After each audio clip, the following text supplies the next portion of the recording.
believe me, when you're used to doing it every other race, but, you know, 1 or 2 a year, it is a lot different. Nelson Piquet Jr. just pulling back out. Vince, anything to report? He really likes the race car. In fact, he said the car is awesome. He was running up in the top 10. John Reese, his crew chief, just been a pep talk for him in his ear, just telling him, you're doing a great job. Be patient. Continue to be smooth. They gave him 4 tires. No changes regarding air pressure or anything of the like. Very nice debut for Nelson Piquet Jr. this weekend. And you saw Marcus Ambrose heading down towards turn 1 again. He has not yet taken his first pit stop as he's working lap number 17 now. As behind him is now Kevin Harvick, Jacques Villeneuve, Ron Fellows, and then Jason Leffler in the top 5. How about Verizon Wireless customers texting champion to 43776 for exclusive champion chats? The contents from our NASCAR Now Roundtable of Experts. And we got another stop. The 88's in. Vince. Ron Fellows brings the 88 in. He and Tony Eury Sr. worked together at Road America earlier this season, and they finished second after starting 12th. They also started 12th today, and they believe they've got a car that can run up to the front. He said it's just a tick tight. They gave him 4 fresh tires and Sunoco fuel.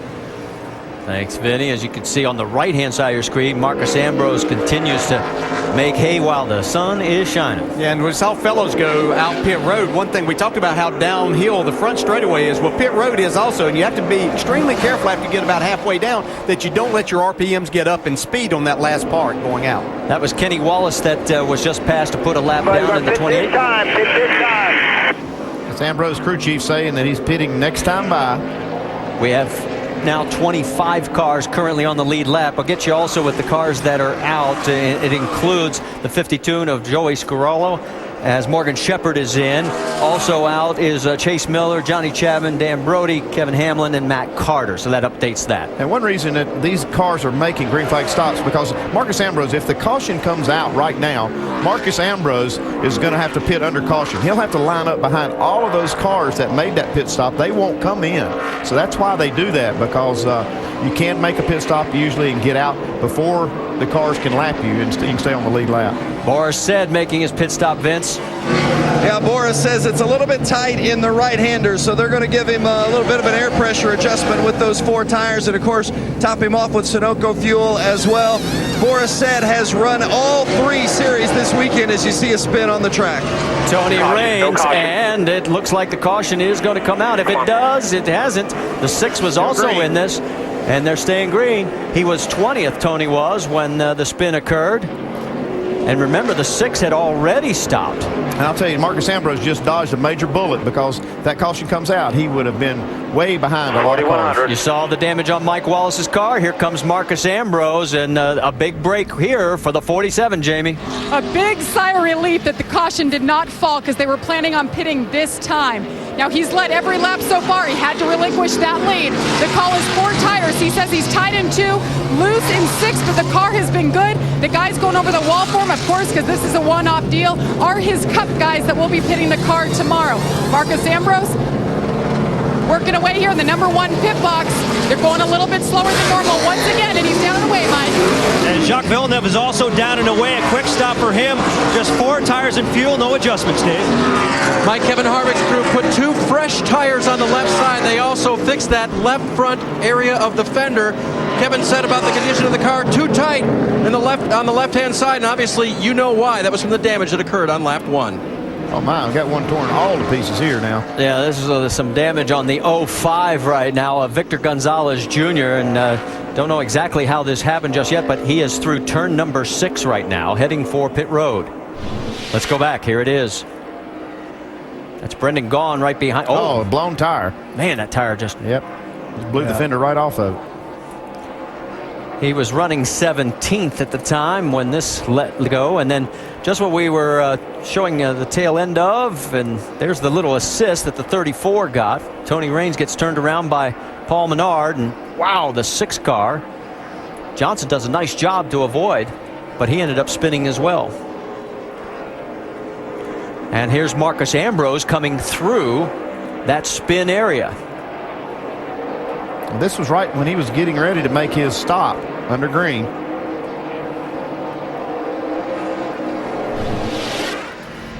Meanwhile, Ryan Newman has come down pit lane as well. Let's send it to Dave Burns. And Marty, his last report was loose in the carousel turn, but also pressure's too low, so they'll go up all the way around. They'll want to change 4 for him to give him the air pressures he's looking for in that one car and fill it full of fuel.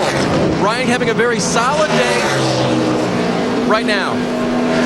33 car of Kevin Harvick, too fast, exiting pit road. Harvick is going to be having a penalty, and here we go. Look at this side-by-side action. Jacques Villeneuve wants a piece of the 88, and he ain't going to get it. I think Ron Fellows gets the better of that battle.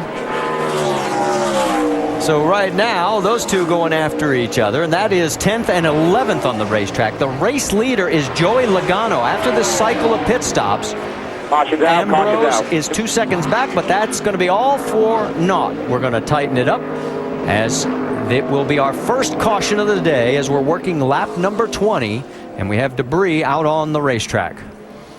Yeah, we saw back to Ryan Newman's pit stop. Looked like his Cup pit crew getting some work in there today and getting used to this. And we know from Rusty Wallace that for Brendan Gaughan that the Joe Gibbs Racing number 11 pit crew is pitting Brendan Gaughan today, so they can get used to that. Carl Edwards is back on pit road, and they're pulling the fender out. Get him a radio. And that's you have to think the pit road was closed on that when he came in right there. Oh, this isn't a good sign. Yeah, I'm not sure. It doesn't sound like that he's got more problems. Get the water bottle ready to squirt. Yeah, they're trying to figure out. I think he might be on 7 cylinders. They're trying to isolate which one it is. Yeah, I don't think he'd have come in for the fender part. I think he's got an engine problem here. I think you can hear. It sounds like he may have something broken in there.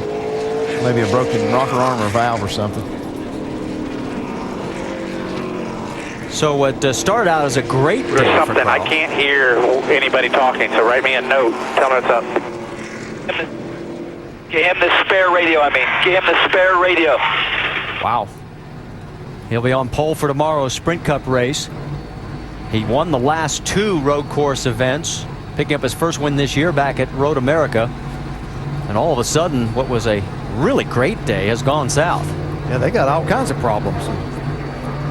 Engine's messing up, a little miss in it. Can't hear anybody with his radio communication. Damage on the right side. Gosh. Other than that, everything's perfect. Yeah. Or you got me, Carl? Yeah, they got real problems with that engine. Test 1, 2, 3, 4. And we should point out, this is not the FR9. They did not bring that motor for Sprint Cup. And it's always interesting to see the gear shifts that these different drivers use and things like that. That's a little different one there with the Like that's T-handle. something that they made for Carl, that it just fits the way that he wants his hand to go on there. he was 3rd before the cycle pit stop started for Carl, and they're going to send him back out. Still don't know whether he can hear everybody. Not going to matter a lot, I don't think. He's not going to run along with that engine like it is. And we're being told Kevin Harvick will be sent to the rear of the longest line rather than having to do the pass-through, since we are now under caution. Stay with us. Watkins Glen, Carl Edwards took it out for 1 lap, has brought it back onto pit road, and quickly let's go down to Mike Massaro. And Marty, I just listened in on a conversation between crew chief Drew Blickensderfer and his engineers, in particular the people from Roush Yates Engines, and the explanation to them was, look, all the cylinders appear to be running. All the wires are connected to the spark plugs. Everything appears to be good. It's just running flat. They had hoped they could fix it within the 5-minute interval here. That has not been the case. They obviously had to pull it behind the wall and are taking a much closer look. Tim Brewer might be able to explain a little bit more about what they're dealing with right now. Mike, what they do, they actually check the surface temperature of all the headers. What they're telling you, they're all hot, so they're all firing. But if they go to the garage area, they're going to check. They'll pull the spark plugs out. That's the first thing. Make sure that the wires are all connected. They may even change a spark plug. But if they pull the valve covers off and they find a valve that's got a problem, what they'll do, they'll take the rocker arm off, dismantling that cylinder from firing, but the valve stays up out of the way of the piston. That will give them a little bit of an insurance policy on finishing the race. And of course, Tim over in the Craftsman Tech Garage with that motor, and let me clean something up because I've had my first experience of jumping from Cup qualifying right into a race. The FR9 only runs in Cup, so before the phones light up, we've got that all cleaned up. If this is the second engine problem of the year, Ford has only one other engine DNF in 2010.